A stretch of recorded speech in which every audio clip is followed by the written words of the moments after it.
Hello friends, welcome to you all in Nandini Academy. I am your online mentor Nandini and today we are going to discuss the chapter 2nd of Child Development and Pedagogy, that is Principles of Child Development, यानी कि बाल विकास के सिद्धांत। चलिए guys आज बात करते हैं, क्योंकि थोड़ा से कुछ समय से मैंने वीडियोस अपलोड नहीं कर पाई तो, लेकिन अब फर्दर हम अपनी स्टडी को कंटिन्यू करते हैं और फटाफट से हम अपने सीटेट की प्रिपरेशन जो है CDPP में स्पेशली हम अपना फटाफट से कोर्स को कंप्लीट करते हैं। ठीक है, तो आज हम पढ़ेंगे chapter 2 principles of child development. Principles यानी कि सिद्धांत, बाल विकास के सिद्धांत क्या है। एक्चुअली बाल विकास यानी कि एक बच्चे का जब विकास होता है तो उसके लिए क्या क्या उसकी विशेषताएं होती हैं, किस तरीके से एक बच्चे का विकास होता है। हमने फर्स्ट चैप्टर में भी अपना पढ़ा था, जब हमने ग्रोथ एंड डेवलपमेंट की क्लास ली थी तो उसमें हमने पढ़ा था कि एक बच्चे का विकास किस तरीके से होता है, कैसे सीक्वेंस फॉलो करता है, कैसे पैटर्न फॉलो करता है, और वो किस तरीके से जब से बच्चा अपनी जन्म लेता है, जन्म लेने से जीवन पर्यंत तक, यानी कि जब तक उसकी कंसेप्शन से लेके टिल द डेथ, जब तक कि उसकी मृत्यु नहीं हो जाती तब तक उसमें निरंतर विकास होता रहता है। तो चलिए आज हम इसका फर्स्ट पार्ट देखते हैं प्रिंसिपल ऑफ डेवलपमेंट का, कि हमारा फर्स्ट इसका सिद्धांत क्या है। तो पहला जो हमारा प्रिंसिपल है वो है डेवलपमेंट फॉलोज अ पैटर्न और सीक्वेंस। ठीक है, तो हमने ये उस दिन भी क्लास में अपनी देखा था कि हमेशा डेवलपमेंट जो है एक सीक्वेंस फॉलो करता है, हमेशा एक सीक्वेंस के थ्रू ये डेवलपमेंट होता है किसी भी बच्चे का, यानी कि किसी भी बालक का अगर विकास होता है तो वो एक हमेशा निरंतर एक सीक्वेंस फॉलो करता है। ठीक है, अब वो सीक्वेंस किस किस तरीके के होते हैं, तो ये सीक्वेंस में हम फर्स्ट प्रिंसिपल में देखेंगे कि इसमें दो सीक्वेंस होते हैं। एक होता है कैफ्लोकॉर्डल सीक्वेंस। ठीक है, कैफ्लोकॉर्डल सीक्वेंस यानी कि ये कौन सा सीक्वेंस होता है, इस सीक्वेंस में क्या है, सबसे पहले बच्चे का सिर बनता है। ठीक है, सबसे पहले सिर बनता है उसका, फिर आर्म्स बनती है, ठीक है, फिर उसकी बाकी बीच की बॉडी बनती है, फिर उसके टोज बनते हैं। ठीक है, तो ये हमारा कहलाता है कैफ्लोकॉर्डल सीक्वेंस, यानी कि जहाँ पर हेड से लेके टो तक का डेवलपमेंट होता है वो कैफ्लोकॉर्डल सीक्वेंस होता है। यहाँ पे ये देखिए, पहले हेड बनता है, फिर आर्म्स बनती हैं, उसके बाद लेग्स बनते हैं। तो इस तरीके से हेड टू टो उसका डेवलपमेंट होता है। सेकेंड प्रिंसिपल हमारा सीक्वेंस का क्या है, वो है आपका प्रॉक्सिमोडिस्टल सीक्वेंस। ठीक है, प्रॉक्सिमोडिस्टल सीक्वेंस में क्या होता है, सबसे पहले सेंटर से लेके outer part of the body develop होते हैं। ठीक है, सबसे पहले इसमें यानी कि स्पाइनल कॉर्ड बनती है एक बच्चे की, और उसके बाद उसके बाहर के जितने भी आउटर बॉडी पार्ट्स होते हैं वो डेवलप होते हैं। सबसे पहले आप इसमें जैसे जान सकते हैं, सबसे पहले स्पाइनल कॉर्ड, उसके बाद उसकी आर्म्स बनेंगी। आर्म्स कब बनेंगी, बिफोर हैंड। ठीक है, हैंड से पहले आर्म्स बनेंगी उसकी। ठीक है, और उसके बाद उसके लेग्स। ठीक है, लेग्स के बाद टोज। तो इसमें हमेशा सेंटर से लेके outer part of the body development होता है। यहाँ तक हमने देख लिया कि एक बच्चे के डेवलपमेंट में दो तरीके के सीक्वेंस फॉलो होते हैं, एक कैफ्लोकॉर्डल, एक प्रॉक्सिमोडिस्टल। ठीक है, कैफ्लोकॉर्डल हमारा रहा हेड टू टो और प्रॉक्सिमोडिस्टल हमारा रहा centre to the outer part of the body, यानी पहले स्पाइनल कॉर्ड डेवलप होगी, उसके बाद आउटर पार्ट से एक बच्चे के डेवलप होंगे।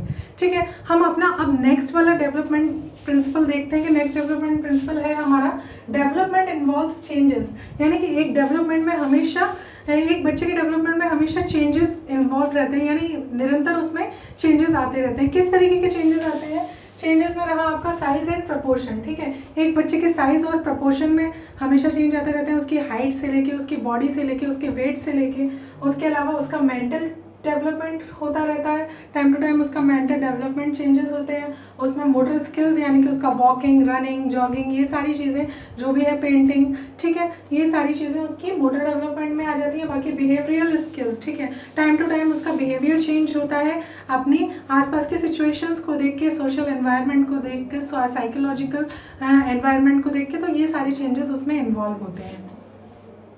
चलिए अब हम थर्ड प्रिंसिपल ऑफ डेवलपमेंट की बात करते हैं। तो थर्ड प्रिंसिपल ऑफ डेवलपमेंट है हमारा कि डेवलपमेंट जो है वो जनरल टू स्पेसिफिक होता है। ठीक है, ये जनरल टू स्पेसिफिक होता है हमारा डेवलपमेंट, इसमें क्या होता है कि एक बच्चा किसी भी ऑब्जेक्ट को जब पकड़ना चाहता है, ठीक है, तो वो ये नहीं जानता कि उसके लिए हमें केवल अपना अंगूठा और यानी थंब और 4 फिंगर्स का यूज़ करके हम किसी भी ऑब्जेक्ट को पकड़ सकते हैं। लेकिन इस केस में बच्चा क्या करता है कि वो अपने होल हैंड से किसी भी ऑब्जेक्ट को पकड़ता है, ठीक है, उसे क्योंकि ये पता नहीं होता कि हमें किस तरीके से किसी भी ऑब्जेक्ट को कैच करना है। उसके अलावा उसके जो मोटर मूवमेंट्स होते हैं, यानी कि एक बच्चे के जो मोटर मूवमेंट्स होते हैं वो जनरलाइज्ड होते हैं, बहुत ही जनरलाइज्ड होते हैं, ठीक है, अनडायरेक्टिव होते हैं और रिफ्लेक्सिव होते हैं, ठीक है। वो ये नहीं जानता कि किस तरीके से किसी भी चीज़ को अगर मुझे पकड़ना है या किसी भी चीज़ के पास मुझे जाना है, तो वो बिफोर क्रीपिंग और वॉकिंग, ठीक है, वो बिना चले और बिना किसी भी चीज़ के पास पहुँचे बिना ही वो उन चीज़ों के लिए क्या करने लगता है, अपने आर्म्स को वेव करने लगता है, अदरवाइज वो किसी भी ऑब्जेक्ट को किक करने लगता है, लात मारने लगता है। तो ये हमारा थर्ड प्रिंसिपल हुआ डेवलपमेंट का, general to specific. Development is a general to specific process. चलिए अब अपने फोर्थ प्रिंसिपल के बारे में बात करते हैं। हमारा फोर्थ प्रिंसिपल ऑफ डेवलपमेंट है कि डेवलपमेंट इज अ कोरिलेटेड और इंटीग्रेटेड प्रोसेस, ठीक है। हमारा डेवलपमेंट जो होता है वो इंटीग्रेटेड होता है और कोरिलेटेड होता है। किस तरीके से? जिस तरीके से हमने अपने फर्स्ट चैप्टर में पढ़ा था कि डेवलपमेंट कई तरीके का होता है, ठीक है, जिसमें कि आपका फिजिकल डेवलपमेंट हुआ, मेंटल डेवलपमेंट हुआ, सोशल डेवलपमेंट हुआ और इमोशनल डेवलपमेंट हुआ, ठीक है। एक बच्चे में ये सारे डेवलपमेंट कंटिन्यूस होते रहते हैं, ठीक है। तो अब अगर एक बच्चे का फिजिकल डेवलपमेंट अगर बहुत अच्छे से हुआ है, फिजिकल डेवलपमेंट मीन्स उसको न्यूट्रिशन अच्छे से मिला है, उसकी ग्रोथ अच्छी हो रही है, ठीक है, तो डेफिनेटली है कि वो उसका मेंटल प्रोग्रेस भी उसकी अच्छी होगी, चाहे वो एकेडमिक्स में ले लें या किसी भी और तरीके से ले लें, ठीक है। उसकी फिजिकल एक्टिविटीज़, मेंटल एक्टिविटीज़, ये सारी चीज़ें ऑटोमेटिकली अच्छी होंगी। तो इसी तरीके से जब उसकी फिजिकल मेंटल एक्टिविटी अच्छी होंगी तो उसका सोशल जो बैलेंस है वो भी अच्छा होगा लोगों के साथ, ठीक है। उसका सोशल एनवायरनमेंट में उसका रिलेशन भी अच्छा होगा, ठीक है। उसके अलावा उसका इमोशनल सपोर्ट भी, उसका माइंड का इमोशनल सपोर्ट बहुत अच्छा होगा। तो इसी वजह से कहते हैं कि डेवलपमेंट इज अ कोरिलेटेड और इंटीग्रेटेड, यानी वो आपस में कोरिलेटेड है। अगर एक बच्चे की ग्रोथ अच्छी हो रही है तो डेफिनेट है कि उसकी मेंटल प्रोग्रेस भी बहुत अच्छी होगी, फिजिकल प्रोग्रेस भी बहुत अच्छी होगी, ठीक है। अब हम अपना नेक्स्ट देखते हैं कि नेक्स्ट हमारी जो है प्रिंसिपल ऑफ डेवलपमेंट है कि development is a continuous process, ठीक है। ये हमने फर्स्ट चैप्टर में भी डिस्कस किया था कि डेवलपमेंट हमेशा निरंतर होता रहता है, from the time of conception to the death, ठीक है। तो हमेशा जो डेवलपमेंट है वो हमेशा निरंतर होता रहता है। किस तरीके से? चाहे वो कंसेप्शन से लेके एक बच्चा लगातार अपने जीवन में हमेशा विकास करता रहता है। तो याद रखिएगा कि डेवलपमेंट एक कंटिन्यूअस प्रोसेस होती है। चलिए नेक्स्ट प्रिंसिपल ऑफ डेवलपमेंट देखते हैं कि ये है हमारा डेवलपमेंट ऑफ इंडिविजुअलिटी, ठीक है। यानी कि हर बच्चे के अंदर, हर इंडिविजुअल के अंदर कुछ डिफरेंसेस होते हैं। हम इंडिविजुअल डिफरेंसेस अपने डिस्कस कर चुके हैं कि ये इंडिविजुअल डिफरेंसेस जो होते हैं ये हेरिडिटी और एनवायरमेंटल चेंजेस की वजह से होते हैं। यानी कि एक बच्चे के अंदर जो जीन्स उसे अपने माता पिता से मिले हैं, ठीक है, इस वजह से हर एक व्यक्ति एक दूसरे से भिन्न होता है, अलग होता है, ठीक है। तो इंडिविजुअल डिफरेंसेस हमारे किस वजह से क्रिएट होते हैं? हेरिडिटी और एनवायरमेंटल चेंजेस की वजह से। इसके अलावा अगर हम बात करें कि हमने जिस तरीके से इसको डिस्कस किया, ये these are caused by genes, ठीक है। ये फूड एंड मेडिकल फैसिलिटीज़, एक बच्चे को किस तरीके का न्यूट्रिशन मिल रहा है, किस तरीके का खाना पीना मिल रहा है, किस तरीके की मेडिकल फैसिलिटीज़ मिल रही हैं, ये इस बात पे भी निर्भर करता है हर एक बच्चे का इंडिविजुअल डिफरेंस, ठीक है।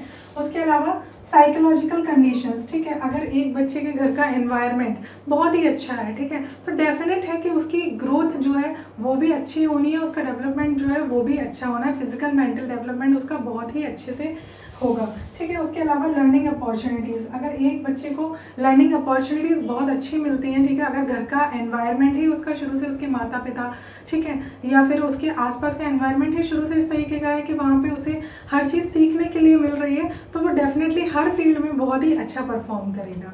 चलिए next principle of development discuss करते हैं। ये प्रिंसिपल ऑफ डेवलपमेंट हमारा कहता है कि डेवलपमेंट हमेशा जो है different rate for different parts of the body, ठीक है, अलग अलग बॉडी पार्ट्स का अलग अलग डेवलपमेंट होता है अलग अलग रेट से, यानी अलग, ये कभी भी एक साथ ये नहीं है कि हर बॉडी पार्ट का डेवलपमेंट जो है एक साथ हो। इसको एग्जांपल के तौर पर हम समझते हैं कि जैसे एक छोटा बच्चा है, ठीक है, 6 से 8 साल तक जनरली उसका जो है ब्रेन का डेवलपमेंट हो चुका होता है, ठीक है। उसके अलावा उसके हैंड्स, फीट्स, टोज, ये सारी जो डेवलपमेंट है इनका एक अर्ली एडोलसेंस तक इनका डेवलपमेंट हो जाता है और बच्चों का वहाँ के बाद इसका जनरली इससे ज़्यादा डेवलपमेंट उनका होता नहीं है। अर्ली एडोलसेंस तक उनके बॉडी पार्ट्स का डेवलपमेंट हो चुका होता है। उसके बाद बात की जाए लिवर की, किडनी की, ये नॉर्मली जनरली अपने आप ग्रो करते रहते हैं, ठीक है। ये एडोलसेंस के बाद भी इनका डेवलपमेंट चलता रहता है। नेक्स्ट हमारा प्रिंसिपल ऑफ डेवलपमेंट है कि it proceed stage by stage, ठीक है।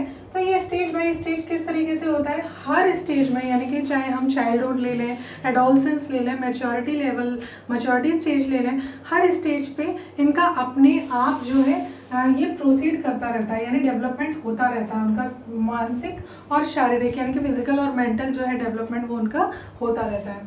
हमारा नेक्स्ट प्रिंसिपल ऑफ डेवलपमेंट है early development is more important then later, ठीक है। अर्ली डेवलपमेंट एक बच्चे का जब शुरुआती विकास होता है वो बहुत ज़्यादा इम्पॉर्टेंट होता है। क्यों? क्योंकि अगर एक बच्चे का शुरुआत में ही अच्छा विकास हो जाए, चाहे वो विकास किस तरीके से हो सकता है, उसको एक अच्छा न्यूट्रिशन दी जाए, ठीक है, उसका पर्टिकुलर उसकी मेडिकल फैसिलिटीज़ शुरू से अच्छी हो, उसका मेंटल फिजिकल डेवलपमेंट शुरू से हुआ हो, तो वो जीवन पर्यंत यानी कि हमेशा वो हर फील्ड में अपना अच्छा ही शो करेगा, ठीक है। तो इसीलिए कहा गया है कि early development is more important then later development. So our next principle is development is predictable. Development को प्रिडिक्ट किया जा सकता है, यानी उसको कहीं कहीं पे हम उसको प्रिडिक्ट कर सकते हैं। हम डेवलपमेंट हमेशा कहाँ पर प्रिडिक्ट कर सकते हैं, डेवलपमेंट को हमेशा हम अर्ली एज पे प्रिडिक्ट कर सकते हैं। अर्ली एज पे हम क्या प्रिडिक्ट करेंगे कि कोई भी बच्चे को अगर डेवलपमेंट हम उसका देख के ये बता सकते हैं कि ये जब अपनी परिपक्वता की तरफ जाएगा यानी मैच्योरेशन की तरफ जाएगा तो ये लगभग किस कैटेगरी में फॉल करेगा, यानी कि मैच्योरेशन में ये कहाँ पे फॉल करेगा, ठीक है। तो हम इसको प्रिडिक्ट कर सकते हैं। तो डेवलपमेंट अर्ली एजेस में प्रिडिक्टेबल होता है, ठीक है। उसके अलावा हम नेक्स्ट अपना प्रिंसिपल देखते हैं कि ये सोशल कॉग्निटिव थ्योरी पे डिपेंड करता है, ठीक है। जो हमारे प्रिंसिपल ऑफ डेवलपमेंट है, सोशल कॉग्निटिव थ्योरी क्या है इसे जान लेते हैं। इसको N.E. मिलर और J. डॉलर्ड ने 1941 में डेवलपमेंट की ये थ्योरी दी थी। इस थ्योरी में क्या कहा था उन्होंने कहा था कि कोई भी बच्चा हमेशा दूसरों को देखकर सीखता है, ठीक है। हमेशा वो दूसरों को देखकर सीखता है कि अगर उसको वो देखता है कि उसको एक पॉजिटिव एनवायरनमेंट मिल रहा है तो वो हमेशा अपनी लाइफ में वही चीज़ों को पॉजिटिवली करने की कोशिश करता है। इट मीन्स वो दूसरों को देख के एक तरीके से हम कह सकते हैं चीट करता है कि ये जैसा कर रहे हैं जस्ट डिट्टो मुझे वैसा ही वो काम अपना करना है। तो मेन है कि बच्चों की जो सोशल कॉग्निटिव थ्योरी है वो ये फॉल करती है कि यहाँ पे बच्चे हमेशा दूसरों को देखकर सीखते हैं। अगर उन्हें पॉजिटिव एनवायरनमेंट मिलता है तो वो पॉजिटिवली बिहेव करते हैं, नेगेटिव एनवायरनमेंट मिलता है तो कहीं ना कहीं उनके मेंटल डेवलपमेंट पे उसका असर देखने को मिलता है। तो हमारी ये सोशल कॉग्निटिव थ्योरी हुई। नेक्स्ट हमारा प्रिंसिपल ऑफ डेवलपमेंट हुआ कि development does not proceed at the same pace for all. सभी लोगों के लिए डेवलपमेंट कभी भी एक जैसा नहीं होता क्योंकि हर किसी का इंडिविजुअल डिफरेंसेस होते हैं। ये हम स्टार्टिंग से पढ़ रहे हैं, ठीक है। और ये क्यों नहीं हो सकता, तो ये डिपेंड करता है क्योंकि ये एक थ्योरी ऑफ मैच्योरेशन पर है। ये जो प्रिंसिपल ऑफ डेवलपमेंट है ये थ्योरी ऑफ मैच्योरेशन पे है। थ्योरी ऑफ मैच्योरेशन जो है गैसल ने दी थी, ठीक है। गैसल ने थ्योरी ऑफ मैच्योरेशन दी थी। इसमें उन्होंने कहा था कि एक बच्चा अगर जनरली दो बच्चे हैं, हम दो बच्चों का एग्जाम्पल लेते हैं कि दो बच्चे हैं वो एक साथ पैदा हुए, ठीक है, मतलब एक ही सेम एज ग्रुप के हैं, एक साथ पैदा हुए। उसके बाद वो बच्चों में एक ने चलना जल्दी सीख लिया और दूसरे ने चलना थोड़ा देर में सीखा, ठीक है। तो इसमें ये ज़रूरी नहीं है कि कोई भी इंडिविजुअल एक साथ ही किसी काम को यानी एक साथ ही उनका हर जगह पे सेम विकास हो। तो ये चीज़ हम शुरू से पढ़ते आ रहे हैं कि ये इंडिविजुअल डिफरेंसेस सभी में होते हैं। तो ये हमारा हमने देख लिया, ये हमारा लास्ट प्रिंसिपल ऑफ डेवलपमेंट था कि development does not proceed at the same pace for all, यानी कि सभी के लिए अलग अलग पेस पे अपना डेवलपमेंट होता है। तो चलिए ये तो हमारे प्रिंसिपल्स ऑफ डेवलपमेंट हुए आज के। तो गाइज इसको मेन चीज़ है कि आप इन प्रिंसिपल्स को बाय हार्ट अपने माइंड में फिट कर लीजिए। उससे क्या होगा, एग्ज़ाम टाइम में ये बहुत ही ज़्यादा आपके लिए हेल्पफुल हो जाएंगे। और फटाफट से जो लोग भी हमारे साथ नए जुड़े हैं वो चैनल को लाइक सब्सक्राइब करें और बेल आइकन दबाना बिल्कुल भी ना भूलें, so that we will get connected always. Okay, चलिए बाय बाय, टेक केयर।